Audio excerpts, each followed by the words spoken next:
ಸಿಂಹರಾಶಿಯ ವೀಕ್ಷಕರೆಲ್ಲರಿಗೂ ಸಹ ವಿಠಲ್ ಭಟ್ ಮಾಡುವಂತಹ ನಮಸ್ಕಾರ ಹಾಗೂ ಚಾನೆಲ್ಗೆ ಸ್ವಾಗತ. ವೀಕ್ಷಕರೇ, ಸಿಂಹರಾಶಿಯವರಿಗೋಸ್ಕರ ಜನವರಿ ತಿಂಗಳಿಗೋಸ್ಕರ 5 ಎಚ್ಚರಿಕೆಗಳು. ವೀಕ್ಷಕರೇ, ಇವತ್ತಿನ ದಿವಸ ಈ ಒಂದು ವಿಡಿಯೋವನ್ನು ಮಾಡ್ತಾ ಇರತಕ್ಕಂತಹ ಸ್ಥಳ ಯಾವುದಪ್ಪ ಅಂದರೆ ಬಹಳ ವಿಶೇಷವಾದಂತಹ ಸ್ಥಳ. ಈ ವಿಡಿಯೋದ ಎಂಡಲ್ಲಿ ನಾನು ನಿಮಗೆ ಈ ಒಂದು ಸ್ಥಳದ ಬಗ್ಗೆ ಸಂಪೂರ್ಣವಾದಂತಹ ಮಾಹಿತಿಯನ್ನು ಹಾಕಿರ್ತೇನೆ. ಖಂಡಿತ ವಿಡಿಯೋ ಎಂಡ್ ತನಕ ನೋಡಿ, ಎಂಡಲ್ಲಿ ಸಂಪೂರ್ಣವಾಗಿ ಮಾಹಿತಿ ಹಾಕಿರ್ತೇನೆ. ಆದಿಯಲ್ಲಿ ನಿಮಗೆ ತಿಳಿಸ್ಬೇಕು ಅಂದರೆ, ನಾನು ಇವತ್ತಿನ ದಿವಸ ಸಾಕ್ಷಾತ್ ಅಂಬರೀಷ ಮಹರ್ಷಿಗಳಿಗೆ ಪಾರ್ವತಿ ಪರಮೇಶ್ವರೇ ಸ್ವತಃ ಖುದ್ದು ಅವರಿಗೆ ಪೂಜೆ ಮಾಡಲಿಕ್ಕೆ ಕೊಟ್ಟಂತಹ ಒಂದು ವಿಶೇಷವಾದಂತಹ ಲಿಂಗ, ಅದು ತ್ರಿವರ್ಣ ಲಿಂಗ. ಅಂದರೆ ಬೆಳಗಿನ ಜಾವದಲ್ಲಿ ಬೆಳ್ಳಿಯ ಬಣ್ಣದಲ್ಲಿ ಕಂಡರೆ ಮಧ್ಯಾಹ್ನಕ್ಕೆ ತಾಮ್ರದ ಬಣ್ಣದಲ್ಲಿ ಕಾಣ್ತದೆ, ಸಂಜೆ ಸೂರ್ಯಾಸ್ತಕ್ಕೆ ಬಂಗಾರದ ಬಣ್ಣದಲ್ಲಿ ಕಾಣ್ತದೆ.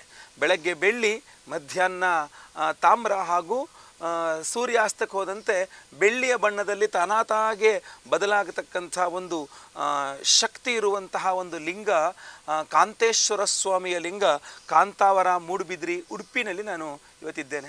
ಇಂಥ ಒಂದು ವಿಶೇಷವಾದಂತಹ ಯಾವುದೇ ಮನುಷ್ಯರಿಂದ ಪ್ರತಿಷ್ಠಾಪನೆಗೊಳ್ಳದೆ ಸಾಕ್ಷಾತ್ ಪಾರ್ವತಿ ಪರಮೇಶ್ವರರಿಂದಲೇ ಕೈಯಿಂದಲೇ ಬಂದಿರತಕ್ಕಂಥ ಉದ್ಭವ ಲಿಂಗ ಈ ಕಾಂತೇಶ್ವರ ಸ್ವಾಮಿಯ ಲಿಂಗ. ಇಲ್ಲಿ ಶಿವ ಪಾರ್ವತಿ ಇಬ್ಬರೂ ಸಹ ಒಂದೇ ಲಿಂಗದಲ್ಲಿಯೇ ಆವಾಹನೆ ಮಾಡಿ ಪೂಜೆ ಮಾಡತಕ್ಕಂಥ ಒಂದು ಸಾನ್ನಿಧ್ಯ ಇರತಕ್ಕಂಥ ಒಂದು ಸನ್ನಿಧಾನ. ಇದು ಬಹಳ ಅದ್ಭುತವಾದಂತಹ ದೇವಸ್ಥಾನ. ಇಲ್ಲಿ ಏನೇ ಕೋರ್ಕೊಂಡ್ರೂ ಸಹ ಬಹಳ ನೀವು ಅಂದ್ಕೊಂಡಿದ್ದೆಲ್ಲ ಆಗುತ್ತೆ, ನಿಮ್ಮ ಕಷ್ಟಗಳೆಲ್ಲ ಪರಿಹಾರವಾಗುವಂಥ ಒಂದು ವಿಶೇಷ ಸನ್ನಿಧಾನ. ಈ ವಿಡಿಯೋ ಎಂಡಲ್ಲಿ ಸ್ವಾಮಿಯ ದರ್ಶನ, ವಿಶೇಷ ಪೂಜೆ ಎಲ್ಲ ದರ್ಶನ ಮಾಡಿಸ್ತೇನೆ ನಿಮಗೆ ಖಂಡಿತವಾಗಿ. ಈಗ ನಾವು ವಿಚಾರಕ್ಕೆ ಬರೋಣ. ಜನವರಿ ತಿಂಗಳ ಸಿಂಹರಾಶಿಯವರ ವಿಚಾರಗಳನ್ನು ತಿಳಿಯುವ ಮುನ್ನ ಮೊದಲನೇದಾಗಿ ಜನವರಿ ತಿಂಗಳ ಗ್ರಹ ಸ್ಥಿತಿಗಳನ್ನು ನೋಡೋದಾದರೆ, ಜನವರಿ ತಿಂಗಳಲ್ಲಿ 3 ಗ್ರಹಗಳ ಸಂಚಾರ ಬಹಳ ಪ್ರಮುಖವಾಗಿರ್ತದೆ. ಜನವರಿ 7ನೇ ತಾರೀಕು ವೃಶ್ಚಿಕ ರಾಶಿಯಿಂದ ಧನುರ್ರಾಶಿಗೆ ಬುಧ ಗ್ರಹನ ಸಂಚಾರ. ನಿಮ್ಮ ಕುಟುಂಬಾಧಿಪತಿ, ಧನಾಧಿಪತಿ, ಲಾಭಾಧಿಪತಿಯಾದ ಬುಧ ಗ್ರಹ ತೃತೀಯದಿಂದ ಚತುರ್ಥದಿಂದ ಪಂಚಮಕ್ಕೆ ಬರ್ತಾನೆ. ಇನ್ನು ಜನವರಿ 14ನೇ ತಾರೀಕು ಮಕರ ಸಂಕ್ರಾಂತಿ ಹಬ್ಬ ನಿಮಗೆ ಗೊತ್ತಿದೆ. ನಿಮ್ಮ ರಾಶ್ಯಾಧಿಪತಿಯಾದಂತಹ ರವಿಗ್ರಹ ಪಂಚಮದಿಂದ ಷಷ್ಠ 6ನೇ ಮನೆಗೆ ಹೋಗ್ತಾನೆ. ಇನ್ನು ಜನವರಿ 18ನೇ ತಾರೀಕು ಶುಕ್ರ ಗ್ರಹ ವೃಶ್ಚಿಕ ರಾಶಿಯಿಂದ ಧನುರ್ರಾಶಿಗೆ ಶುಕ್ರ ಗ್ರಹನ ಸಂಚಾರ. ನಿಮ್ಮ ಕರ್ಮಾಧಿಪತಿ, ಉದ್ಯೋಗ ಕೊಡ್ತಕ್ಕಂಥವನು ಹೌದು, ತೃತೀಯಾಧಿಪತಿಯಾದಂತಹ ಶುಕ್ರ ಚತುರ್ಥದಿಂದ ಪಂಚಮಕ್ಕೆ ಹೋಗ್ತಾನೆ. ಕುಜಗ್ರಹ ಇಡೀ ತಿಂಗಳು ಸಹ ನಿಮ್ಮ ಭಾಗ್ಯಾಧಿಪತಿ, ಚತುರ್ಥಾಧಿಪತಿಯಾದ ಕುಜಗ್ರಹ ಇಡೀ ಜನವರಿ ತಿಂಗಳು 5ನೇ ಮನೆ ಪಂಚಮದಲ್ಲೇ ಇರ್ತಾನೆ. ನಿಮಗೆ ಪಂಚಮದಲ್ಲೊಂದು ತ್ರಿಗ್ರಹ ಯೋಗ ಅಂತ ಹೇಳ್ಬೋದು. 3 ಗ್ರಹಗಳ ಒಂದು ಯೋಗ 5ನೇ ಮನೆಯಲ್ಲಿ ಆಗ್ತದೆ. ಮೊದಲನೇ ಎಚ್ಚರಿಕೆ ಸಿಂಹರಾಶಿಯವರಿಗೆ ಜನವರಿ ತಿಂಗಳಿಗೋಸ್ಕರ ಏನಪ್ಪಾ ಅಂತಂದ್ರೆ, ಪಂಚಮದಲ್ಲಿ ಕುಜ, 5ನೇ ಮನೆಯಲ್ಲಿ ಕುಜಗ್ರಹ ಇರೋದ್ರಿಂದಾಗಿ ಸಿಂಹರಾಶಿಯವರಿಗೆ ಏನಾಗುತ್ತಪ್ಪ ಜನವರಿ ತಿಂಗಳಲ್ಲಿ ಅಂತಂದ್ರೆ, ನಿಮ್ಮ ಮಕ್ಕಳು ಯಾರು ನಿಮ್ಮ ಮಾತನ್ನ ಕೇಳೋದಿಲ್ಲ. ಸಿಂಹರಾಶಿಯವರ ಮಕ್ಕಳು ತುಂಬಾ ಹಠ ಮಾಡಲಿಕ್ಕೆ ಶುರು ಮಾಡ್ತಾರೆ. ಚಿಕ್ಕ ಮಕ್ಕಳಾದರೆ ಹಠ ಜಾಸ್ತಿ ಮಾಡ್ತಾರೆ.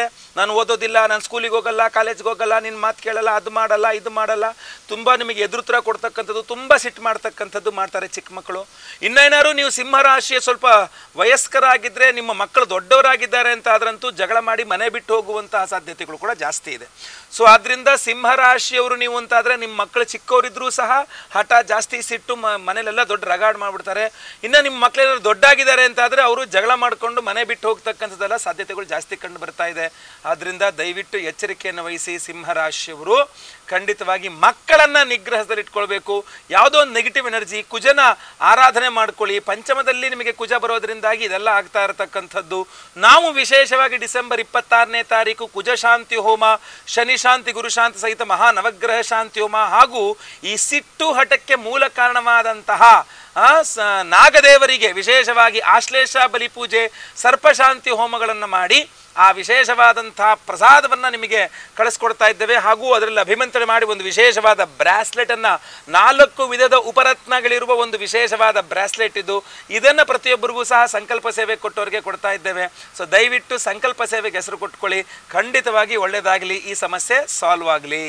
ಎರಡನೇ ಎಚ್ಚರಿಕೆ ಸಿಂಹರಾಶಿಯವರಿಗೆ ಜನವರಿ ತಿಂಗಳಿಗೋಸ್ಕರ ಏನಪ್ಪಾ ಅಂದರೆ, ಮಕರ ಸಂಕ್ರಮಣದ ನಂತರ ಸ್ವಲ್ಪ ಶಕ್ತಿಹೀನರಾಗ್ತೀರಾ ನೀವು ಅಂತ. ಶಕ್ತಿಹೀನರಾಗೋದು ಅಂದರೆ ಷಷ್ಠದಲ್ಲಿ ರವಿ ಶುಭ ಫಲಗಳನ್ನೇ ಕೊಡಬೇಕಲ್ಲ ಅಂತ ಹೇಳ್ಬೋದು. ಬಟ್ ಅದು ಶನಿಯ ಮನೆ, ಮಕರ ಅನ್ನುವಂಥದ್ದು ಶನಿಯ ಮನೆ. ಯಾವಾಗ ಸಿಂಹರಾಶಿ ಅಧಿಪತಿಯಾದಂತಹ ರವಿ ಶನಿಯ ಮನೆಗೆ ಹೋಗ್ತಾನೋ ಸ್ವಲ್ಪ ಶಕ್ತಿಹೀನನಾಗ್ತಾನೆ. ಶಕ್ತಿಹೀನ ಆಗೋದು ಅಂದರೆ ಏನು? ಶಕ್ತಿಹೀನತೆ ಅಂದರೆ ಯಾವ ರೀತಿಯಲ್ಲಿ? ಎರಡು ರೀತಿಯಲ್ಲಿರುತ್ತೆ. ಒಂದು, ನಿಮ್ಮ ಪ್ರಾಮುಖ್ಯತೆ, ನಿಮ್ಮ ಪ್ರಾಬಲ್ಯ, ನಿಮ್ಮ ಒಂದು ಆರಾ ಅಂತ ಹೇಳ್ತೀವಲ್ಲ, ನಿಮ್ಮ ಹೆಸರು ಹೇಳಿದ್ರೆ ಸಾಕು ಎಲ್ಲ ಕೆಲಸಗಳಾಗುತ್ತೆ. ನೀವು ಹೋದರೆ ಸಾಕು ನಿಮ್ಮ ಚಾರ್ಮ್ಗೆ ಅಲ್ಲೆಲ್ಲ ಕೆಲಸ ಆಗುತ್ತೆ. ಒಂದು ಲೈಟ್, ಒಂದು ಎನರ್ಜಿ ಥರ, ಒಂದು ಶಕ್ತಿ, ನೀವೇ ಒಂದು ಶಕ್ತಿ ಚೈತನ್ಯ ಥರ ಏನು ಇದು ಮಾಡ್ತೀರಲ್ಲ, ಅದು ಸ್ವಲ್ಪ ಕಡಿಮೆ ಆಗುತ್ತೆ. ಯಾಕೆಂದರೆ ಮಕರ ರವಿಗ್ರಹಕ್ಕೆ ವೈರಿಯ ಮನೆ ಆಗಿರುತ್ತೆ. ಮಗನ ಮನೆ ಆದರೂ ವೈರಿಯ ಮನೆ ಆಗಿರುತ್ತೆ, ಶನಿಯ ಮನೆ. ಆದ್ದರಿಂದಾಗಿ ಅಲ್ಲಿ ಸ್ವಲ್ಪ ಶಕ್ತಿ ಕುಂದುತ್ತಾನೆ ಅಂತ. ಅದರಿಂದ ಎರಡು ರೀತಿಯಲ್ಲಿ ಶಕ್ತಿಹೀನತೆ. ಒಂದು, ಶಾರೀರಿಕವಾದ ಶಕ್ತಿಹೀನತೆ, ಶರೀರದಲ್ಲಿ ಶಕ್ತಿ ಕಡಿಮೆ ಆಗತಕ್ಕಂಥದ್ದು. ಮೊದಲಿನಷ್ಟು ಚೈತನ್ಯದಿಂದ ಎಲ್ಲ ಕೆಲಸ ಮಾಡೋಕ್ಕಲ್ಲ, ಸ್ವಲ್ಪ ಸುಸ್ತಾಗತ್ತೆ ರೀ, ಆಗ್ತಾ ಇಲ್ಲ ನನ್ನ ಕೈನಲ್ಲಿ, ಆಗ್ತಾ ಇಲ್ಲ, ಸ್ವಲ್ಪ ಗ್ಲೂಕೋಸ್ ಕರಡ್ಕೊಂಡು ಕುಡಿಬೇಕು, ಏನಾದ್ರು ಶಕ್ತಿ ಹಣ್ಣುಗಿಣ್ಣು ತಿನ್ನಬೇಕು, ನನ್ನ ಕೈಲಿ ಆಗ್ತಾ ಶಕ್ತಿ ಇಲ್ಲ ಅನ್ನೋ ಅದು ಒಂದು ಶಾರೀರಿಕ ಶಕ್ತಿಹೀನತೆ. ಇನ್ನೊಂದು ಬಂದು ನಿಮಗೆ ಸಾಮಾಜಿಕವಾಗಿ ನಿಮ್ಮ ಪ್ರಾಮುಖ್ಯತೆ ಕುಂದತಕ್ಕಂಥದ್ದು, ನಿಮ್ಮ ಮಾತಿಗೆ ಬೆಲೆ ಇಲ್ದಂಗೆ ಆಗ್ತಕ್ಕಂಥದ್ದು, ನೀವು ಹೋದಾಗ ಯಾರು ನಿಮ್ಮನ್ನು ಕೇರೆ ಅನ್ನಲ್ಲ, ಅಥವಾ ನಿಮಗೆ ಪ್ರಾಮುಖ್ಯತೆ ಕೊಡಲ್ಲ, ನಿಮ್ಮ ಬಂದರೆ ಅಂತ ಏನೋ ವ್ಯತ್ಯಾಸ, ಅಂದರೆ ಆ ರೀತಿಯಾಗಿ ಸ್ವಲ್ಪ ಡೌನ್ಫಾಲ್ ಆಗ್ತಕ್ಕಂಥದ್ದು. ಸೊ ಇದು ಎರಡೂ ಸಹ ಕೆಲವರಿಗೆ ಆಗುತ್ತೆ, ಕೆಲವರಿಗೆ ಯಾವುದೋ ಒಂದಾಗುತ್ತೆ, ಕೆಲವರಿಗೆ ಎರಡೂ ಆಗುತ್ತೆ. ಸೊ ಸಿಂಹರಾಶಿಯರಿಗೆ ಇದು ಎರಡನ್ನೂ ಅನುಭವಿಸುವಂಥ ಯೋಗ ಫಲ ಸ್ವಲ್ಪ ಜಾಸ್ತಿ ಕಂಡು ಬರ್ತಾ ಇದೆ. ಸೊ ಆದ್ದರಿಂದಾಗಿ ನಾನು ಹೇಳುವಂಥದ್ದು ಏನಪ್ಪ ಅಂದರೆ, ಒಂದಿಷ್ಟು ಚೈತನ್ಯ ಶಕ್ತಿ ಬೇಕು. ನೀವು ಕಡ್ಡಾಯವಾಗಿ ಜನವರಿ ತಿಂಗಳಲ್ಲಿ ಯಾವುದಾದ್ರು ಭಾನುವಾರಗಳಲ್ಲಿ ಕೆಂಪು ವಸ್ತ್ರದಲ್ಲಿ ಗೋಧಿ ದಾನ ಮಾಡಿ. ಇಲ್ಲ ಅದಾಗಲಿಲ್ಲ ಅಂತಂದರೆ ನೀವು ಪ್ರತಿದಿನ ಕೂತ್ಕೊಂಡು ಆದಿತ್ಯ ಹೃದಯ ಸ್ತೋತ್ರವನ್ನು ಪಠನೆ ಮಾಡಿ, ಹಾಗೂ ರವಿಗ್ರಹದ ಅಷ್ಟೋತ್ರವನ್ನು ಪಠನೆ ಮಾಡಿ. ಇಲ್ಲ ಅದೂ ಆಗಲಿಲ್ಲ ಅಂತಂದರೆ ಮನೆ ಹತ್ತಿರದಲ್ಲಿರುವಂತಹ ನವಗ್ರಹಗಳಲ್ಲಿ ಮಧ್ಯದಲ್ಲಿ ಸೂರ್ಯ ಇರ್ತಾನೆ, ಭಾನುವಾರಗಳಲ್ಲಿ ಆ ಸೂರ್ಯಗ್ರಹನಿಗೆ ಫಲಪಂಚಾಮೃತ ಅಭಿಷೇಕ, ಕೆಂಪು ಹೂಗಳಲ್ಲಿ ಅರ್ಚನೆ ಅಥವಾ ಕುಂಕುಮಾರ್ಚನೆ, ಪ್ರದಕ್ಷಿಣೆ ಮಾಡ್ತಕ್ಕಂಥದ್ದು, ಇಂಥದ್ದನ್ನಾರು ಮಾಡಿ. ಇಲ್ಲ ಅಂದರೆ ಇನ್ನೂ ಬೆಸ್ಟ್ ಏನಪ್ಪ ಅಂದ್ರೆ, ನಾವು ಡಿಸೆಂಬರ್ 26ನೇ ತಾರೀಕೆ ವಿಶೇಷವಾಗಿ ನವಗ್ರಹಗಳಿಗೂ ಹೋಮವನ್ನು ಮಾಡ್ತಾರೆ, ರವಿಗ್ರಹಕ್ಕೂ ಹೋಮವನ್ನು ಮಾಡ್ತಾರೆ. ವಿಶೇಷ ಇನ್ನೂ ನಿಮ್ಮಲ್ಲಿ ಚೈತನ್ಯ ವೃದ್ಧಿ ಮಾಡ್ತಕ್ಕಂಥ ಹೋಮ ಹವನಗಳು ಬಹಳಷ್ಟು ಮಾಡ್ತಾ ಇದ್ದೇವೆ. ಸಂಕಲ್ಪ ಸೇವೆ ಕೊಡ್ಬೋದು. ಸ್ಕ್ರೀನ್ ಮೇಡ್ತಕ್ಕಂಥ ನಂಬರ್ಗೆ ನಿಮ್ಮ ಹೆಸರು, ಗೋತ್ರ ಗೊತ್ತಿದ್ರೆ ಗೋತ್ರ, ನಕ್ಷತ್ರ ಗೊತ್ತಿದ್ರೆ ನಕ್ಷತ್ರ, ಸಿಂಹರಾಶಿ ನಿಮ್ಮ ರಾಶಿ ಹಾಗೂ ನಿಮ್ಮ ವಿಳಾಸಗಳನ್ನು ವಾಟ್ಸಪ್ ಮಾಡ್ಕೊಳ್ಳಿ. ತುಂಬ ಸಿಂಪಲ್ಲು. ಲೈವಲ್ಲಿ ಮೆಸೇಜ್ ಸಂಕಲ್ಪ ಆಗುತ್ತೆ. ಎಲ್ಲ ಹೋಮ ಲೈವ್ ನೋಡ್ತೀರಾ, ಪ್ರಸಾದ ನಿಮಗೆ ಸ್ಪೀಡ್ ಪೋಸ್ಟ್ ಮೂಲಕ ಕಳಿಸ್ಕೊಡ್ತೇವೆ. ಮೂರನೇ ಎಚ್ಚರಿಕೆ ಸಿಂಹರಾಶಿಯವರಿಗೆ ಜನವರಿ ತಿಂಗಳಿಗೋಸ್ಕರ ಏನಪ್ಪ ಅಂತಂದ್ರೆ, ಸರ್ಕಾರಿ ಕೆಲಸಗಳಲ್ಲಿ ಬಹಳ ಅಡೆತಡೆಗಳುಂಟಾಗುತ್ತದೆ. ನೀವು ಸರ್ಕಾರಿ ಉದ್ಯೋಗಿ ಆಗಿದ್ರಂತೂ ಇನ್ನೂ ಪರಾಕಾಷ್ಠೆಗೆ ಆಗ್ಬಿಡುತ್ತೆ. ದಿನ ಬೆಳಗಾದ್ರೆ ಕೆಲಸಕ್ಕೆ ಹೋಗಕ್ಕೆ ಆಗ್ದಂಗೆ, ಕೆಲಸ ಮಾಡೋಕ್ಕೆ ಆಗ್ದಂಗೆ, ಕೆಲಸದ ಜಾಗದಲ್ಲಿ ಜಗಳಗಳು, ಅಥವಾ ಮೇಲಧಿಕಾರಿಗಳಿಂದ ಕಿರುಕುಳ, ಅಥವಾ ನೀವು ಸಡನ್ ಆಗಿ ನಿಮ್ಮ ಮೇಲೆ ಒಂದಿಷ್ಟು ದಾಳಿಯನ್ನು ಮಾಡಿ, ಅಂದರೆ ನಾನು ಹೇಳ್ತಾರೆ ಬೇರೆ ರೀತಿಯಲ್ಲಿ ಚೆಕ್ಕಿಂಗ್ ಥರ ಮಾಡ್ತಾರಲ್ಲ, ಸ್ಕ್ವಾಡ್ಗಳೆಲ್ಲ ಬಂದು ಆ ಥರ ಚೆಕ್ಕಿಂಗ್ಗಳು ಮಾಡಿ, ನೀವು ಅದು ಮಾಡಿಲ್ಲ ಇದು ಮಾಡಿಲ್ಲ, ಸರಿಯಾಗಿ ಕೆಲಸ ಮಾಡ್ತಾ ಇಲ್ಲ ಅಂತ ನಿಮ್ಗೆ ಒಂದಿಷ್ಟು ನೋಟಿಸ್ಗಳು ಕೊಡೋದು, ಈ ತರಹದ ಸಮಸ್ಯೆಗಳು ಸರ್ಕಾರಿ ಉದ್ಯೋಗಿ ಆಗಿದ್ರಾಗತ್ತೆ. ಸಾರ್ವಜನಿಕವಾಗಿ ಎಲ್ಲ ಸಿಂಹರಾಶಿಯವರಿಗೆ ಅಪ್ಲೈ ಆಗುವಂತಹ ಸರ್ಕಾರ ಸಮಸ್ಯೆಗಳಂದರೆ, ಸರ್ಕಾರಿ ಕೆಲಸಗಳಿರುತ್ತಲ್ಲ, ಪ್ರತಿಯೊಬ್ಬ ಸಾರ್ವಜನಿಕನಿಗೂ ಸರ್ಕಾರದಲ್ಲಿ ಆಫೀಸಲ್ಲಿ ಏನೋ ಒಂದು ಕೆಲಸ ಆಗೋದಿರ್ತದೆ. ಏನೋ ಒಂದು ಅಪ್ಲೈ ಮಾಡಿರ್ತೀರಾ, ಯಾವುದೋ ಒಂದು ಟ್ಯಾಕ್ಸ್ ಕಟ್ಟಬೇಕು, ಯಾವುದೋ ಮತ್ತೊಂದು ನೀವು ಏನೋ ಒಂದು ಕ್ಲಿಯರೆನ್ಸ್ ಸರ್ಟಿಫಿಕೇಟ್ ಬೇಕು, ಯಾವುದೋ ಪರ್ಮಿಷನ್ ಸರ್ಟಿಫಿಕೇಟ್ ಬೇಕು, ಮತ್ತೊಂದೇನೋ ಆಗಬೇಕು. ಸೊ ಸರ್ಕಾರದಿಂದ ದಿನನಿತ್ಯ ಏನೋ ಒಂದು ಕೆಲಸ ನಿಮ್ಗೆ ಆಗ್ತಾನೆ ಇರಬೇಕಾಗುತ್ತೆ. ಅಲ್ಲಿ ನೀವು ಏನೋ ಸ್ವಲ್ಪ ಸಮಸ್ಯೆಗಳನ್ನು, ಅಡೆತಡೆಗಳನ್ನು ಪರಾಕಾಷ್ಠೆಯಲ್ಲಿ ಸಿಕ್ಕಾಬಿಟ್ಟೆ ಸರ್ಕಾರಿ ಕೆಲಸಗಳು ಆಗೋದೇ ಇಲ್ಲ, ನಿಂತ್ಕೊಂಡ್ಬಿಡುತ್ತೆ ಒಂದ್ಸಲ. ಇದೊಂದು ಲೆಟರ್ ಬೇಕು ಸರ್, ಆಗ್ತಾನೆ ಇಲ್ಲ, ಇದೊಂದು ಪರ್ಮಿಷನ್ ಬೇಕು, ಆಗ್ತಾನೆ ಇಲ್ಲ, ಎಷ್ಟು ಕಷ್ಟಪಟ್ಟು ಎಷ್ಟು ಓಡಾಡಿದ್ರು ಸಹ ಅವ್ರು ಸಿಗ್ತಾನೆ ಇಲ್ಲ, ದುಡ್ಡು ಕೊಟ್ಟರು ಕೆಲಸ ಮಾಡ್ಕೊಡಲ್ಲ, ಏನು ಮಾಡಿದ್ರು ಕೆಲಸ ಮಾಡಲ್ಲ, ಎಂತ ಆದರೂ ಆಗ್ತಾ ಇಲ್ಲ ಗುರುಗಳೇ, ಇದೊಂದಾದರೆ ನಮ್ದೆಲ್ಲ ಪ್ರಾಬ್ಲಮ್ ಸಾಲ್ವ್ ಆಗಿಬಿಡುತ್ತೆ ಅನ್ನೋ ತರಹ ನಿಮ್ಮ ಒಂದು ಏನೋ ಪರಿಸ್ಥಿತಿ ಇರುತ್ತೆ. ಬಟ್ ಅದೊಂದು ಕೆಲಸನ ಗಟ್ಟಿ ಹಿಡ್ಕೊಂಡು ಕೂತ್ಬಿಡ್ತಾರೆ, ನಿಮ್ಮ ಕೆಲಸಗಳು ಆಗಲ್ಲ ಸರ್, ನಿಮ್ಮ ಫೈಲೇ ಮೂವ್ ಆಗಲ್ಲ. ಸೊ ಈ ತರಹದ ಸಮಸ್ಯೆಗಳಲ್ಲಿ, ಅಂದರೆ ನೀವು ಸರ್ಕಾರಿ ಉದ್ಯೋಗಿ ಆಗಿರಿ ಅಥವಾ ನೀವು ಸಾರ್ವಜನಿಕ ಆಗಿರಿ, ಸರ್ಕಾರದ ವಿಚಾರಗಳಲ್ಲಿ ನಿಮಗೆ ಒಂದಿಷ್ಟು ಸಮಸ್ಯೆಗಳಾಗತ್ತೆ. ರಾಜಕಾರಣಿಗಳಾಗಿದ್ದರೆ, ನೀವು ಸಿಂಹರಾಶಿಯ ರಾಜಕಾರಣಿಗಳಾಗಿದ್ದರೆ, ನೀವು ಬೇಕಾದ್ರೆ ಗ್ರಾಮ ಪಂಚಾಯತ್ ಇರಲಿ, ಪಟ್ಟಣ ಪಂಚಾಯತ್ ಇರಲಿ, MLA ಆಗಲಿ, MP ಆಗಲಿ, ಮಿನಿಸ್ಟರ್ ಆಗಲಿ, ಏನು ಬೇಕಾಗಿರಲಿ, ನೀವೇನಾದ್ರು ಸಿಂಹರಾಶಿಯವರಾಗಿದೆ ಅಂದರೆ ಜನವರಿ ತಿಂಗಳಲ್ಲಿ ಒತ್ತಡ ಜಾಸ್ತಿ ಆಗಿಬಿಡುತ್ತೆ. ಏನು ಕೆಲಸ ಮಾಡಿಲ್ಲ ಅನ್ನುವ ಒತ್ತಡ, ಕೆಲಸ ಮಾಡೋಕ್ಕೆ ಹೋದರೆ ಅಲ್ಲಿ ಕರೆಕ್ಟಾಗಿ ದುಡ್ಡು ಸರಿಯಾಗಿ ಸಿಗೋದಿಲ್ಲ, ಕಷ್ಟಪಟ್ಟು ಕೆಲಸ ಮಾಡಿದ್ರೂ ಸಹ ನೀವು ದುಡ್ಡು ತಿಂದುಬಿಟ್ಟಿದ್ದೀರಾ ಅನ್ನುವಂಥ ಆರೋಪಗಳು, ಇದೆಲ್ಲ ಸ್ವಲ್ಪ ಜಾಸ್ತಿ ಆಗುತ್ತೆ. ಆದ್ದರಿಂದ ಎಚ್ಚರಿಕೆ. ಅದಕ್ಕೆ ಸ್ವಲ್ಪ ಹಿನ್ನಡೆ, ನಿಮಗೆ ನಿಮ್ಮ ಶಕ್ತಿ ಕುಂದುತ್ತೆ, ಸ್ವಲ್ಪ ಡ್ರಾಬ್ಯಾಕ್ಸ್ ಇದೆ ಅಂತ. ಆಯ್ತಲ್ವಾ? ಸೊ ಇಲ್ಲೇನಾಗುತ್ತೆ, ನಿಮ್ಮಲ್ಲಿ ಒಂದು ಚೈತನ್ಯ ಶಕ್ತಿ ವೃದ್ಧಿಯಾಗಬೇಕು ಅಂತಂದರೆ ಆ ಗ್ರಹಗಳಿಗೆಲ್ಲ ಶಾಂತಿ ಆಗಬೇಕು. ಅದ್ರ ಜೊತೆಗೆ ನೋಡಿ, ಈ ಬಾರಿ ಬಹಳ ವಿಶೇಷವಾಗಿ ನಾವು ಆಶ್ಲೇಷ ಬಲಿಪೂಜೆ ಸರ್ಪಶಾಂತಿ ಹೋಮವನ್ನು ಮಾಡ್ತಾ ಇದ್ದೇವೆ. ಹಾಗೂ ನೀವು ಕಳೆದುಕೊಂಡಿದ್ದನ್ನು ಪುನಃ ಪಡೆದುಕೊಳ್ಳಲಿಕ್ಕೋಸ್ಕರವಾಗಿ ವಿಶೇಷವಾಗಿ ಸಿಂಹರಾಶಿಯವರು ನೀವು ಕಳ್ಕೊಂಡಿರ್ತೀರಲ್ಲ, ಆಸ್ತಿ ಕಳ್ಕೊಂಡಿರಬಹುದು, ಯಾರು ವ್ಯಕ್ತಿ ನಿಮ್ಮ ಹತ್ರ ಜಗಳ ಮಾಡ್ಕೊಂಡು ಹೋಗಿ ವ್ಯಕ್ತಿಯನ್ನು ಕಳ್ಕೊಂಡಿರಬಹುದು, ಅಥವಾ ನೀವು ಯಾವುದೋ ಉದ್ಯೋಗವನ್ನು ಕಳ್ಕೊಂಡಿರ್ಬೋದು, ಅಂತಸ್ತನ್ನು ಕಳ್ಕೊಂಡಿರ್ಬೋದು, ಅಧಿಕಾರ ಕಳ್ಕೊಂಡಿರಬಹುದು, ನೀವು ಏನೇ ಬೇಕಾದ್ರೂ ಕಳ್ಕೊಂಡಿರ್ಬೋದು. ಜೀವನದಲ್ಲಿ ಕೂತ್ಕೊಂಡು ಲೆಕ್ಕ ಹಾಕಿ ನಾನು ಏನು ಕಳ್ಕೊಂಡೆ ಅಂತ. ಆ ಕಳ್ಕೊಂಡಿದ್ದೇನಾದ್ರು ಪುನಃ ವಾಪಸ್ ಪಡ್ಕೊಳ್ಳೋಕೆ ನಿಮಗೆ ಏನಾದ್ರು ಮನಸ್ಸಿದೆ ಅಂತ ಆದರೆ ನಾವು ಈ ಬಾರಿ ಬಹಳ ವಿಶೇಷವಾಗಿ ಕಾರ್ತ್ಯವೀರ್ಯಾರ್ಜುನ ಹೋಮ ಅಂತ ಒಂದು ಹೋಮ ಮಾಡ್ತಾ ಇದ್ದೇವೆ. ಕಾರ್ತ್ಯವೀರ್ಯಾರ್ಜುನೋ ನಾಮ ರಾಜ ಬಾಹು ಸಹಸ್ರವಾನ್ ತಸ್ಯ ಸ್ಮರಣ ಮಾತ್ರೇನ ಹೃತಂ ನಷ್ಟಂಚ ಲಭ್ಯತೆ ಅಂತ. ಆ ಕಾರ್ತ್ಯವೀರ್ಯಾರ್ಜುನನ ಒಂದು ಮಂತ್ರ ಜಪ ಹೋಮ ಇತ್ಯಾದಿಗಳು ಮಾಡಿದಾಗ ನಾವು ಯಾರು ನಮ್ಮ ಹತ್ರ ಕದ್ಕೊಂಡು ಹೋಗಿದ್ದಿರಬಹುದು ಅಥವಾ ನಾವೇ ಕಳ್ಕೊಂಡಿದ್ದಿರಬಹುದು, ಅದೆರಡೂ ಪುನಃ ಲಭ್ಯತೆ ಪುನಃ ಸಿಗುತ್ತೆ ಅಂತ ಹೇಳ್ತಾರೆ. ಸೊ ಅದರಿಂದ ಅಂತಹ ವಿಶೇಷವಾದ ಕಾರ್ತ್ಯವೀರ್ಯಾರ್ಜುನ ಹೋಮವನ್ನು ಸಹ ಮಾಡ್ತಾ ಇದ್ದೇವೆ. ಆಶ್ಲೇಷ ಬಲಿಪೂಜೆ ಸರ್ಪಶಾಂತಿ ಹೋಮವನ್ನು ಮಾಡ್ತಾ ಇದ್ದೇವೆ. ಗುರು ಶನಿ ಶಾಂತಿ ಸಹಿತ ಮಹಾ ನವಗ್ರಹ ಶಾಂತಿ ಹೋಮವನ್ನು ಮಾಡ್ತಾ ಇದ್ದೇವೆ. ಸೊ ಬಹಳ ವಿಶೇಷವಾದಂತಹ ಹೋಮಗಳನ್ನು ಮಾಡ್ತಾ ಇದ್ದೇವೆ. ಇದನ್ನು ಇಲ್ಲಿ ಸಂಕಲ್ಪ ಸೇವೆ ಕೊಟ್ಟಂತಹ ಪ್ರತಿಯೊಬ್ಬರಿಗೂ ಸಹ ಒಂದು ವಿಶೇಷವಾದಂತಹ ಒಂದು ಬ್ರೇಸ್ಲೆಟ್ ಕೊಡ್ತಾ ಇದ್ದೇವೆ. ಈ ಬ್ರೇಸ್ಲೆಟಲ್ಲಿ 4 ವಿಧದ ಉಪರತ್ನಗಳನ್ನು ಸೇರಿಸಿ ಈ ಬ್ರೇಸ್ಲೆಟ್ ಸಿದ್ಧ ಮಾಡಿಸಿರುವಂಥದ್ದು. ಅದರಲ್ಲಿ ಬಹಳ ಮುಖ್ಯವಾಗಿ 4 ವ್ಯಾಘ್ರನೇತ್ರ ರತ್ನಮಣಿಗಳಿದೆ. ಎಲ್ಲ ಸಿಂಹರಾಶಿಯವರ ದೃಷ್ಟಿ ದೋಷಗಳ ಪರಿಹಾರಕ್ಕೋಸ್ಕರವಾಗಿ ವ್ಯಾಘ್ರನೇತ್ರ ರತ್ನಮಣಿಗಳಿದೆ. ಅದರ ಜೊತೆಗೆ ಶ್ವೇತಚಂದ್ರಿಕಾ ರತ್ನಗಳು ಅಂತಿದೆ. ನಿಮಗೊಂದು ಒಳ್ಳೆ ಮನಸ್ಸನ್ನು ಒಂದು ಅಂತ ಹೇಳ್ತೀವಿ ನೆಮ್ಮದಿಯನ್ನು, ಮಾನಸಿಕ ಒತ್ತಡಗಳನ್ನೆಲ್ಲ ಕಂಟ್ರೋಲ್ ಮಾಡೋಕ್ಕೋಸ್ಕರವಾಗಿ ಶ್ವೇತಚಂದ್ರಿಕಾ ರತ್ನಗಳಿದೆ. ಅದರ ನಂತರ ಇದರಲ್ಲಿ ನಿಮಗೆ ಬಹಳ ಮುಖ್ಯವಾಗಿ ಜ್ವಾಲಾಮುಖಿ ರತ್ನಗಳಿದೆ. 6 ಜ್ವಾಲಾಮುಖಿ ರತ್ನಗಳು, ಎಲ್ಲ ಶತ್ರುಬಾಧೆಗಳನ್ನು ಪರಿಹಾರ ಮಾಡೋಕ್ಕೋಸ್ಕರವಾಗಿ ಜ್ವಾಲಾಮುಖಿ ರತ್ನಗಳು. ಅದ್ರ ಜೊತೆಗೆ ಕೃಷ್ಣವರ್ಣಿಕಾ ರತ್ನಗಳು, ಅದು ನಿಮಗೆ ಒಳ್ಳೆಯ ಆರೋಗ್ಯವನ್ನು ವೃದ್ಧಿ ಮಾಡಿ ಶಕ್ತಿ ಚೈತನ್ಯವನ್ನು ವಾಪಸ್ ತುಂಬಲಿಕ್ಕೆ. ಇಂಥ ಒಂದು ಅದ್ಭುತವಾದಂತಹ ಬ್ರಾಸ್ಲೆಟನ್ನು ಸ್ವಾಮಿಗೆ ಅಭಿಷೇಕ ಮಾಡಿದಂಥ ಇಂಥ ವಿಶೇಷತೆ ಇರುವ ಲಿಂಗ, ಈ ಲಿಂಗಕ್ಕೆ ಅಭಿಷೇಕವನ್ನು ಮಾಡಿ ಆ ಜಲದಲ್ಲಿ ಈ ಒಂದು ಬ್ರಾಸ್ಲೆಟನ್ನು ಮತ್ತೆ ಎನರ್ಜೈಸ್ ಮಾಡ್ತೇವೆ. ಆ ಜಲವನ್ನು ಇದರಲ್ಲಿ ಹಾಕಿ ಮತ್ತೆ ಇದನ್ನು ನಮ್ಮ ಡಿಸೆಂಬರ್ 26ನೇ ತಾರೀಕು ಹೋಮ್ಗಳಲ್ಲಿ ಮತ್ತೆ ಪುನಃ ಇದನ್ನಿಟ್ಟು ಇದನ್ನು ಎನರ್ಜೈಸ್ ಮಾಡ್ತೇವೆ. ಎನರ್ಜೈಸ್ ಮಾಡಿ ನಿಮಗೆ ಕಳಿಸ್ಕೊಡ್ತೇವೆ. ಸಿಂಹರಾಶಿಯರು ಪ್ರತಿಯೊಬ್ಬರೂ ಸಹ ಇದನ್ನು ಧಾರಣೆ ಮಾಡ್ಕೊಳ್ಳಿ ನಿಮ್ಮ ಕೈಯಲ್ಲಿ. ಗೊಳೆ ನಾನು ನಾನ್ ವೆಜ್ ತಿಂತೀನಿ ಪರವಾಗಿಲ್ವಾ, ಏನೂ ತೊಂದರೆ ಇಲ್ಲ. ನಿಮ್ಮ ಆಹಾರ ಪದ್ಧತಿಗಳಿಗೆ ನಿಮಗೆ ಇದಕ್ಕೆ ಸಂಬಂಧ ಇರೋದಿಲ್ಲ. ನಿಮಗೆ ಒಂದು ರಕ್ಷಣೆ, ಓವರಾಲ್ ರಕ್ಷಣೆಯನ್ನು ಕೊಡ್ತಕ್ಕಂಥ ಒಂದು ವಿಶೇಷವಾದ ಬ್ರಾಸ್ಲೆಟ್ ಇದು. ಸೊ ಪ್ರತಿಯೊಬ್ಬರೂ ಸಹ ಇದನ್ನು ಧಾರಣೆ ಮಾಡಿಕೊಂಡ್ರೆ ಖಂಡಿತವಾಗಿ ಅನುಕೂಲವಾಗುತ್ತೆ. ಸೊ ದಯವಿಟ್ಟು ನಿಮ್ಮ ಹೆಸರು, ಗೋತ್ರ ಗೊತ್ತಿದ್ರೆ ಗೋತ್ರ, ನಕ್ಷತ್ರ ಗೊತ್ತಿದ್ರೆ ನಕ್ಷತ್ರ, ಸಿಂಹರಾಶಿ ನಿಮ್ಮ ರಾಶಿ ಹಾಗೂ ನಿಮ್ಮ ವಿಳಾಸಗಳನ್ನು ವಾಟ್ಸಪ್ ಮಾಡ್ಕೊಳ್ಳಿ. ಲೈವಲ್ಲಿ ನಿಮ್ಮ ಸಂಕಲ್ಪ ಆಗುತ್ತೆ. ಎಲ್ಲ ಹೋಮ ಲೈವ್ ನೋಡ್ತೀರಾ, ಪ್ರಸಾದ ನಿಮಗೆ ಸ್ಪೀಡ್ ಪೋಸ್ಟ್ ಮೂಲಕ ಕಳಿಸ್ಕೊಡ್ತೇವೆ. 4ನೇ ಎಚ್ಚರಿಕೆ ಸಿಂಹರಾಶಿಯವರಿಗೆ ಜನವರಿ ತಿಂಗಳಿಗೋಸ್ಕರ ಏನಪ್ಪಾ ಅಂತಂದ್ರೆ, ನೀವು ಬಹಳ ನಂಬಿದ್ದಂತಹ ಪ್ರಮುಖವಾದಂತಹ ವ್ಯಕ್ತಿಯೊಬ್ಬರು ನಿಮಗೆ ಮೋಸ ಮಾಡ್ತಾರೆ ಅಂತ. ನೀವು ಸಿಂಹರಾಶಿಯವರು ಒಬ್ಬರನ್ನ ಬಹಳ ಇಂಪಾರ್ಟೆಂಟ್ ಪರ್ಸನ್, ಇವರಿಂದನೇ ನನ್ನ ಕೆಲಸ ಆಗುತ್ತೆ, ಇವರಿಂದ ನನಗೆ ಒಳ್ಳೇದಾಗುತ್ತೆ, ಇವರಿಂದ ನನಗೆಲ್ಲ ಆಗುತ್ತೆ ಅಂಥೇಳಿ ಅವ್ರನ್ನ ತುಂಬ ನಂಬ್ತೀರಾ. ಆದರೆ ಅವರೇ ನಿಮಗೆ ಮೋಸ ಮಾಡ್ತಾರೆ. ಸಿಂಹರಾಶಿಯವರು ಯಾರನ್ನ, ಯಾವೊಬ್ಬ ವ್ಯಕ್ತಿ ಇವರು ಬಹಳ ಪ್ರಮುಖರು, ಇವರು ವೆರಿ ಇಂಪಾರ್ಟೆಂಟ್, ಇವರಿಂದ ನನಗೆ ಅಂಥೇಳಿ ಪಾಪ ನೀವು ಬಹಳ ಅವರಿಗೆ ನಿಯತ್ತಾಗಿದ್ದು ಅವ್ರಿಗೆಲ್ಲ ಕೆಲಸ ಮಾಡಿಕೊಟ್ಟು ಅವ್ರಿಗೆಲ್ಲ ಸಹಾಯ ಮಾಡಿ ಅವ್ರ ಮುಂದೆ ನಮಗೆಲ್ಲ ಮಾಡ್ತಾರೆ ಅನ್ನೋ ಲೆಕ್ಕದಲ್ಲಿ ಅವತ್ತು ಅವ್ರು ತುಂಬ ದೊಡ್ಡ ವ್ಯಕ್ತಿಗಳು, ಅವರಿಂದ ನಮ್ಗೆ ತುಂಬ ಒಳ್ಳೇದಾಗುತ್ತೆ ಅಂತ ಮಾಡ್ತಿರಲ್ಲ, ಜನವರಿ ತಿಂಗಳಲ್ಲಿ ನೀವು ಮೋಸ ಹೋಗ್ತೀರಾ. ಅವರಿಂದಲೇ ಮೋಸ ಹೋಗ್ತೀರಾ, ಅವರಿಂದಲೇ ನಿಮಗೆ ಮೋಸವಾಗುತ್ತೆ. ಅವರೇ ನಿಮಗೆ ಕೈ ಕೊಡ್ತಾರೆ. ಭಾಳ ನಾನಿದ್ದೀನಮ್ಮ ನೀನೇನು ಯೋಚನೆ ಮಾಡಬೇಡಮ್ಮ ಅಂತಾರೆ. ನಾನಿದ್ದೀನಪ್ಪ ನೀನೇನು ಯೋಚನೆ ಮಾಡಬೇಡಪ್ಪ ಅಂತಾರೆ. ಸರಿಯಾಗಿ ನಿಮಗೆ ಸಮಸ್ಯೆ ಬಂದ ಟೈಮ್ನಲ್ಲಿ ಅವ್ರು ನಿಮ್ಮ ಕೈಗೂ ಸಿಗಲ್ಲ, ಕಣಿಗೂ ಕಾಣಲ್ಲ, ಫೋನ್ ಕೂಡ ಸ್ವಿಚ್ ಆಫ್, ನಾಟ್ ರೀಚಬಲ್. ಯಾಕೆ ಹೆಂಗೆ ಅಂತಂದರೆ ಗೊತ್ತಿಲ್ಲ. ಸೊ ಆದ್ದರಿಂದ ನೀವು ಸಿಂಹರಾಶಿಯವರು ಕಣ್ಣು ಮುಚ್ಕೊಂಡು ಯಾರನ್ನೂ ಸಹ ಜನವರಿ ತಿಂಗಳಲ್ಲಿ ಅವ್ರು ಬಂದು ನಿಮ್ಮನ್ನು ಹೆಲ್ಪ್ ಮಾಡ್ತಾರೆ ಅಂತ ನಂಬಕ್ಕೆ ಹೋಗಬೇಡಿ. ನಿಮ್ಮ ಕೆಲಸ ನೀವು ಮಾಡ್ಕೊಂಡು ಹೋಗಿ. ದೊಡ್ಡವರು, ಹಿರಿಯರು, ಪ್ರಮುಖವಾದ ವ್ಯಕ್ತಿಗಳಾದರೆ ಅವ್ರಿಗೆ ಕೊಡಬೇಕಾದ ಗೌರವವನ್ನು ಕೊಡಿ. ನಿಮ್ಮ ಅಮೂಲ್ಯವಾದ ಸಮಯವನ್ನು ವ್ಯರ್ಥ ಮಾಡ್ಕೊಳ್ಬೇಡಿ. ಅವ್ರ ಮೇಲೆ ಪೂರ್ಣವಾಗಿ ಡಿಪೆಂಡ್ ಆಗಿಬಿಡಬೇಡಿ. ನಿಮಗೆ ಕಾಪಾಡ್ತಕ್ಕಂಥದ್ದು ಭಗವಂತ ನೋಡಿ. ಅದಕ್ಕೋಸ್ಕರನೇ ನಾನು ಈ ವಿಡಿಯೋ ಎಂಡಲ್ಲಿ ನಿಮಗೆ ಸ್ವಾಮಿಯ ಸಂಪೂರ್ಣ ಇಲ್ಲಿ ದರ್ಶನ, ಅಭಿಷೇಕ, ಪೂಜೆ ಎಲ್ಲದನ್ನೂ ಸಹ ತೋರಿಸಲಿದ್ದೇನೆ. ಸ್ವಾಮಿಯ ದರ್ಶನ ಮಾಡ್ಕೊಂಡು ಪ್ರಾರ್ಥನೆ ಮಾಡ್ಕೊಳ್ಳಿ. ಸಾಧ್ಯವಾದರೆ ನೀವು ಒಮ್ಮೆ ಬಂದು ಹೋಗಿ ಈ ಜಾಗಕ್ಕೆ, ಖಂಡಿತವಾಗಿ ಒಳ್ಳೆಯದಾಗ್ತದೆ. ದೇವರನ್ನು ನಂಬಬೇಕು ಅಂತ, ವ್ಯಕ್ತಿಗಳನ್ನು ನಂಬಿದ್ರೆ ಏನು ಪ್ರಯೋಜನ ಇಲ್ಲ ಅನ್ನುವಂಥದ್ದು, ಮನುಷ್ಯನ ನಂಬಿದ್ರೆ ಅಲ್ವಾ. ಸೊ ಆದ್ದರಿಂದ ಈ ವಿಚಾರವನ್ನು ತಲೆಯಲ್ಲಿ ಇಟ್ಕೊಳ್ಳಿ.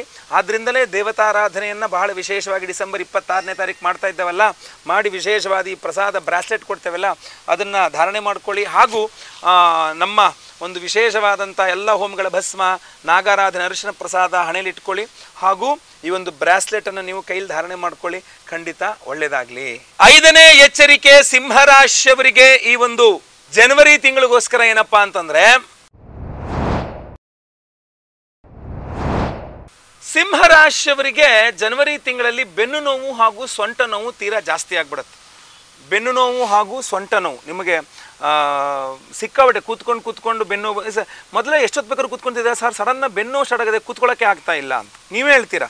ಕೂತ್ಕೊಳ್ಳೋಕೆ ಆಗ್ತಾ ಇಲ್ಲ ಬೆನ್ನು ನೋವು, ನೀವೇ ಹೇಳ್ತೀರಾ ಕೂತ್ಕೊಳ್ಳೋಕೆ ಆಗ್ತಾ ಇಲ್ಲ ಸೊಂಟ ನೋವು. ಮನುಷ್ಯನಿಗೆ ಸೊಂಟ ನೋವು ಬೆನ್ನು ನೋವು ಬಂತು ಅಂದರೆ ಎಲ್ಲಿ ಕೂತ್ಕೊಳ್ಳೋಕ್ಕಾಗುತ್ತೆ? ಕೂತ್ಕೊಳ್ಳೋಕ್ಕೂ ಆಗಲ್ಲ, ಮಲ್ಕೊಳ್ಳೋಕ್ಕಾಗಲ್ಲ. ಮಲ್ಕೊಂಡ್ರು ಬೆನ್ನು ನೋವು, ಕೂತ್ಕೊಂಡ್ರು ಸೊಂಟ ನೋವು. ಈ ಥರ ನಿಮಗೆ ಒಂದಿಷ್ಟು ಸಮಸ್ಯೆಗಳು ಸಿಂಹರಾಶಿಯವರಿಗೆ ಜನವರಿ ತಿಂಗಳಲ್ಲಿ ಬೆನ್ನು ನೋವು ಹಾಗೂ ಸೊಂಟ ನೋವು ವೃದ್ಧಿ ಜಾಸ್ತಿ ಆಗ್ತಕ್ಕಂಥದ್ದು. ಇದು ಈ ರಕ್ತ ಸಂಚಾರದ ವ್ಯತ್ಯಾಸ ಹಾಗೂ ನೀವೇನು ಆಹಾರ ಸೇವನೆ ಮಾಡ್ತಿರಲ್ಲ ಅದು ಸರಿಯಾಗಿ ಪಾಚನ ಆಗೋದಿಲ್ಲ, ಸರಿಯಾಗಿ ಜೀರ್ಣ ಆಗೋದಿಲ್ಲ. ನಿಮ್ಮ ಶರೀರಕ್ಕೆ ಬೇಕಾದಂತಹ ಒಂದು ಅವಶ್ಯಕ ಇದನ್ನು ಸಿಗೋದೇ ಇಲ್ಲ, ಅವರಿಗೆ ಶರೀರಕ್ಕೆ ಸಿಗೋದಿಲ್ಲ. ಆದ್ದರಿಂದಾಗಿ ಸ್ವಲ್ಪ ನಿಶಕ್ತಿ ಉಂಟಾಗಿ ಬೆನ್ನೋವು ಸೊಂಟ ನೋವೆಲ್ಲ ಸ್ಟಾರ್ಟ್ ಆಗುತ್ತೆ. ಸೊ ಅದರಿಂದ ಸ್ವಲ್ಪ ಯೋಗ ಮಾಡಿ, ಪ್ರತಿ ದಿವಸ ಎಕ್ಸಸೈಸ್ ಮಾಡಿ, ಹಾಗೂ ಸಮಯಕ್ಕೆ ಸರಿಯಾಗಿ ಆಹಾರ ಸೇವನೆ ಮಾಡಿ. ತಿನ್ನುವ ಫುಡ್ನಲ್ಲಿ ಫೈಬರ್ ಕಂಟೆಂಟ್ಸ್ ಸ್ವಲ್ಪ ಚೆನ್ನಾಗಿರೋ ಥರ ತಿನ್ನಿ. ನಾನು ಡಾಕ್ಟ್ರಲ್ಲ, ನೋಡಿ ಆಹಾರ ತಜ್ಞರನ್ನು ವಿಡಿಯೋಗಳು ನೋಡಿಕೊಂಡು ಉತ್ತಮವಾದ ಡಾಕ್ಟ್ರನ್ನ ಭೇಟಿ ಮಾಡಿ. ನಿಮಗೆ ಶರೀರಕ್ಕೆ ಉತ್ತಮವಾಗುವಂಥದ್ದು ಯಾವುದು, ನಿಮಗೆ ಈಸಿ ಜೀರ್ಣ ಆಗುವಂಥದ್ದು, ಒಳ್ಳೆ ಶಕ್ತಿ ಕೊಡುವಂಥದ್ದು ಯಾವುದನ್ನು ನೋಡಿಕೊಂಡು ಅದನ್ನು ಸೇವನೆ ಮಾಡಿ. ಸ್ವಲ್ಪ ಚೆನ್ನಾಗಿ ನಿದ್ರೆ ಮಾಡಿ. ಚೆನ್ನಾಗಿ ನಿದ್ರೆ ಮಾಡಿದ್ರೆ ಜಾಸ್ತಿನೂ ಮಾಡಬೇಡಿ. ಅಂದರೆ ಯಾವ ಸಮಯಕ್ಕೆ ಮಲಗಬೇಕು ಆ ಸಮಯಕ್ಕೆ ಮಲಗಿಬಿಡ್ಬೇಕು. ಅಂದರೆ ರಾತ್ರಿ 9-10 ಗಂಟೆ ಒಳಗೆ ಮಲಗಿಬಿಡಬೇಕು. ಬೆಳಗ್ಗೆ 4 ಗಂಟೆಗೆ ಎದ್ದೇಳಬೇಕಾದ್ರೆ 5 ಗಂಟೆಗೆ ಎದ್ದೇಳಿ ಏನು ತೊಂದರೆ ಇಲ್ಲ. ಆದರೆ ರಾತ್ರಿ 11, 12, 1 ಗಂಟೆ ಆದರೂ ನಿದ್ರೆಗೆ ಇಟ್ಕೊಂಡು ಮೊಬೈಲ್ ನೋಡ್ಕೊಂಡು ಕೂತ್ಕೊಂಡಿದ್ರಿ ಅಂತಂದರೆ ಆರೋಗ್ಯ ಹಾಳಾಗ್ತದೆ. ಸೊ ಜನವರಿ ತಿಂಗಳಲ್ಲಿ ಇದೆಲ್ಲ ಸ್ವಲ್ಪ ಜಾಸ್ತಿ. ಅದಕ್ಕೋಸ್ಕರ ಇದರಿಂದೆಲ್ಲ ನಿಮ್ಮನ್ನು ಹೊರತರಬೇಕು. ನೀವು ಮಾಡೋ ಕೆಲಸ ಮಾಡ್ಕೊಳ್ತಾರೆ, ನೀವು ಆಫೀಸ್ಗೆ ಹೋಗ್ತಿರೋ, ಅಂಗಡಿಗೆ ಹೋಗ್ತಿರೋ, ಬಿಸ್ನೆಸ್ಗೆ ಹೋಗ್ತಿರೋ, ಏನು ಬೇಕಾದ್ರೆ ನಿಮ್ಮ ಕೆಲಸ ನೀವು ಮಾಡ್ಕೊಳ್ತಾರೆ. ಆದರೆ ನಿಮ್ಮ ಸಮಸ್ಯೆ ಪರಿಹಾರವಾಗಬೇಕು. ನೀವು ಎಲ್ಲಿದ್ದರೂ ಅಲ್ಲಿಂದಲೇ ಮೊಬೈಲ್ ತೆಗೆದು ನೋಡಿ, ನಿಮ್ಮ ಹೆಸರು ಸಂಕಲ್ಪ ಆಗೋದು ಲೈವಲ್ಲಿ ನೋಡ್ಬೋದು. ಎಲ್ಲ ಹೋಮ್ಗಳು ನೀವು ಇದ್ದಲ್ಲಿಂದಲೇ ಲೈವಲ್ಲಿ ನೋಡ್ಬೋದು. ಪ್ರಸಾದ ನಿಮಗೆ ಸ್ಪೀಡ್ ಪೋಸ್ಟ್ ಮೂಲಕ ಮನೆಗೆ ಬರ್ತದೆ. ಎಲ್ಲ ಹೋಮ್ಗಳು ಶಾಸ್ತ್ರ ಪದ್ಧತಿಯಾಗಿ ತುಂಬ ಚೆನ್ನಾಗಿ ಆಗ್ತದೆ ಅಂತ. ಅದರಿಂದಾಗೆ ಸಂಕಲ್ಪ ಸೇವೆಗೆ ಹೆಸರು ಕೊಡಿ ಅಂತ ಹೇಳ್ತಕ್ಕಂಥದ್ದು. ಸ್ಕ್ರೀನ್ ಮೇಲೆ ಕಾಣಿಸ್ತಾ ಇರೋಂಥ ನಂಬರ್ಗೆ ನಿಮ್ಮ ಹೆಸರು, ಗೋತ್ರ ಗೊತ್ತಿದ್ರೆ ಗೋತ್ರ, ನಕ್ಷತ್ರ ಗೊತ್ತಿದ್ರೆ ನಕ್ಷತ್ರ, ಸಿಂಹರಾಶಿ ನಿಮ್ಮ ರಾಶಿ ಹಾಗೂ ನಿಮ್ಮ ವಿಳಾಸಗಳನ್ನು ವಾಟ್ಸಪ್ ಮಾಡ್ಕೊಳ್ಳಿ. ಡಿಸೆಂಬರ್ 26ನೇ ತಾರೀಕು ಮಂಗಳವಾರ ಮಾರ್ಗಶೀರ್ಷ ಹುಣ್ಣಿಮೆಯ ದಿವಸ ನಮ್ಮ ಯಾಗಶಾಲೆಯಲ್ಲಿ ಕಾರ್ತಿವೀರ್ಯಾರ್ಜುನ ಹೋಮವನ್ನು ಮಾಡ್ತಾ ಇದ್ದೇವೆ. ಸಿಂಹರಾಶಿಯರು ಏನೇನು ಕಳ್ಕೊಂಡ್ರೆ ಅದು ಪುನಃ ಪಡ್ಕೊಳ್ಳಿ ವಾಪಸ್ಸು ಅಂತೇಳಿ. ಅದು ವ್ಯಕ್ತಿ ಆಗಿರ್ಬೋದು, ವಸ್ತು ಆಗಿರಬಹುದು, ಅಧಿಕಾರ ಆಗಿರಬಹುದು, ಏನು ಬೇಕಾರಾಗಿರಬಹುದು.